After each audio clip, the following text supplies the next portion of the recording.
earlier today. Men's basketball, though, falls to Catawba 81-64. Adam Cavalier alongside head men's basketball coach Chuck Benson. Chuck just fell in too deep of a hole. A lot of fight to close late, but ultimately just a little too large of a margin to overcome for the Eagles over the Catawba Indians. What happened at the start? You fall behind by 22 in the first 10:58 of the game. Couldn't make shots. That always is a problem. Yeah. If you don't make shots. Couldn't make shots. They came down. We had to utilize the strategy that we feel like gives us the best chance and force a team. You know, we play. I've always been a percentage-based defensive coach. Yeah. We're gonna play the percentages, and you know, if a guy, you know, if percentages say that a guy can do something or that he can't do something, then we're gonna play based on that. So when a Jamil Taylor has made 11 threes on the year, goes 7 and 9. You know, that's just what we're gonna do. We're gonna live with that because I know what we can't do. I know what we can't do. So, you know, we're a team that has a very, very, very narrow margin for error, and things have to go right for our team most nights. And tonight was one of those nights where we played a veteran team that was incredibly hungry, and a coach that was incredibly hungry. And I'm not saying we weren't hungry. We were hungry ourselves. They're just better than us right now. Pure and simple, they're better than us right now. And, you know, that is part of this game. Because, Gav, you know what? As Coach Perrin said for the game, whenever y'all build a new arena, I'm going to be the first guy that contributes to the cause because I've never won here. My players haven't won here. So we're really excited.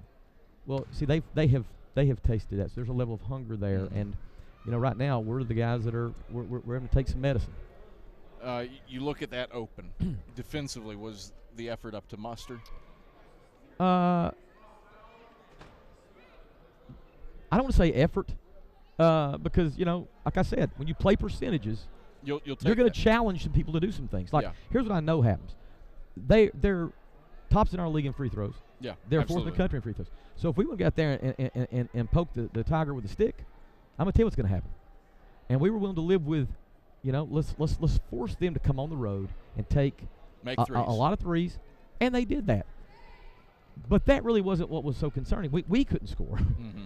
So, you know, that was the bigger challenge. I mean, had they made their shots and we made shots to sort of counterbalance that, it's not as big a problem. But when we can't make shots, the game pressure slips, and we've seen that in our conference losses up to date. Let's flip that to the other side of the floor. Was it shot selection? Was it just the shots weren't falling?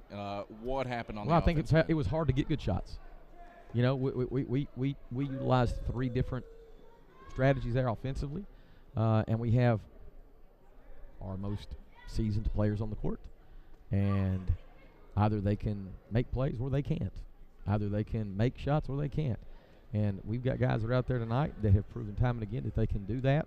And tonight, it just didn't happen, especially that first half. Now the second half, we shot the ball better. What did we shoot the second 48%. half? 48, 50 from the 3.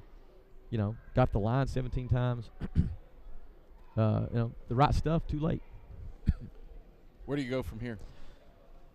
Well, we play here Wednesday against Anderson.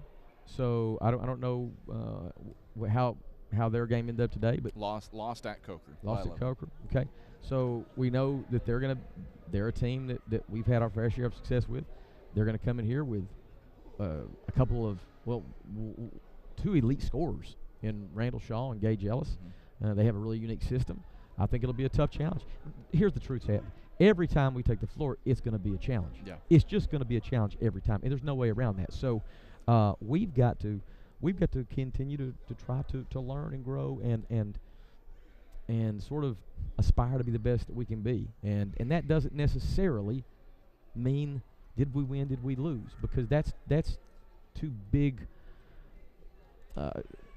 a concept for us to tackle right now. We need to be thinking about the controllables and controlling enough of those that it gives us a chance to win games. And, you know, I think it'd be very unwise for us to go anywhere or to think anything other than that at this point. How proud are you, though, of this team's zeal and zest late? Bench was noisy even when you were down big. Yeah, I mean, we had a pretty convincing conversation that it never has been about winning and losing. It never will be about winning and losing for our program. We're all about a process, and we're all about the controllables. And I was like, guys, look, I hated the way the first half ended. I got to give credit to Catawba because they made shots. They made a lot of tough shots, and we didn't. But going out the second half, we've got to make sure that we are competitive and competing.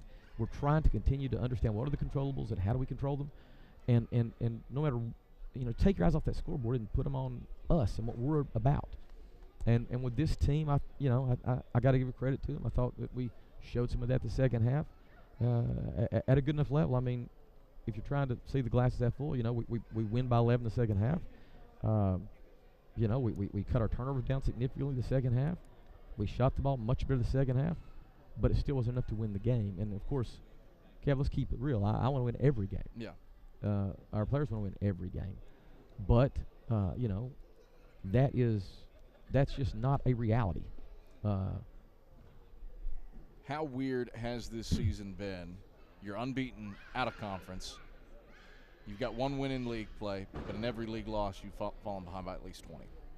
I mean, I think some of it goes back to just what the truth is. We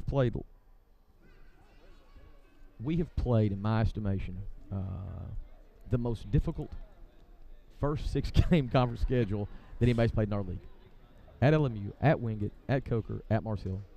And then your two home games are those the two home teams have been teams that are veteran heavy, unbelievably hungry, coming off of, I think LR and Catawba both won 11 last year. Yeah.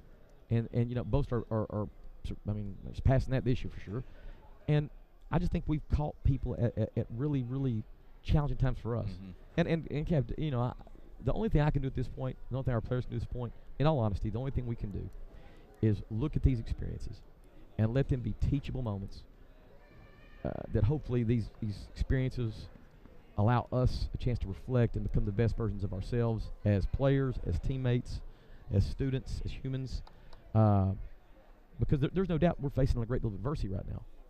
Take the record out of it. We're facing a great deal of adversity and challenge, and we cannot sit here and just gauge what this team's about simply with wins and losses. We cannot do that. That's not fair to this team, because that's just not who we are at this point.